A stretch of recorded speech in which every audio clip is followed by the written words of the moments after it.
एक घना जंगल था जिसमें एक लक्कड़ेअरा रहता था। लक्कड़ेअरी के 4 बेटे थे। लक्कड़ेअरा अपने बेटों के साथ जंगल में जिंदगी गुजार रहा था। लड़कहारा अपने बच्चों को खेलते देखकर बहुत खुश होता था। वो कभी कभी खेलते हुए बहुत लड़ाई झगड़ा भी करते, लेकिन जब वो लड़ाई झगड़ा करते तो लड़कहारे का दिल बहुत दुखता था।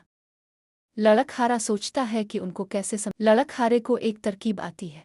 एक दिन लड़कहारा ने अपने बेटों को बुलाया और कहा। लड़केहारे ने अपने बेटों से कहा कि जंगल से सब लड़कियां का एक एक बंडल बनाकर ले आओ। सब लड़के जाते हैं जंगल में, वो यहाँ वहाँ से इकट्ठा कर लेते हैं लकड़ियाँ और सब अपने लिए एक एक गट्ठर लकड़ी का बना लेते हैं।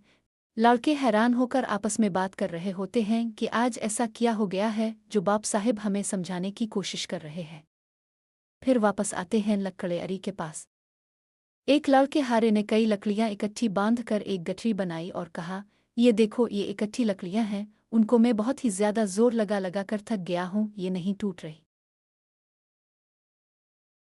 बेटो, अकेला डंडा आसानी से टूट जाता है, मगर जब कई डंडे मिलकर गठरी बन जाते हैं तो कोई उन्हें तोड़ नहीं सकता। फिर इसने एक पुतली सी लकड़ी उठाई और कहा, ये देखो, ये एक तन्हा डंडा है, इसे तोड़ कर दिखाओ। वनोहे ने आसानी से वो लकड़ी तोड़ दी। लक्कड़ेअरी के बेटों ने एक एक करके सारी लकड़ियां आसानी से तोड़ डाले। लड़कहारा मुस्कुराया और बोला, बेटो, अकेला डंडा आसानी से टूट जाता है, मगर जब कई डंडे मिलकर गठरी बन जाते हैं तो कोई उन्हें तोड़ नहीं सकता।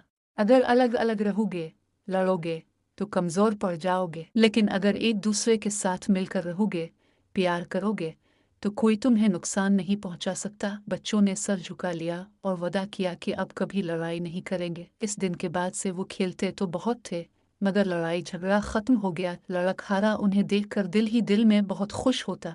इखलाकी सबक, इत्तेफाक में बरकत है।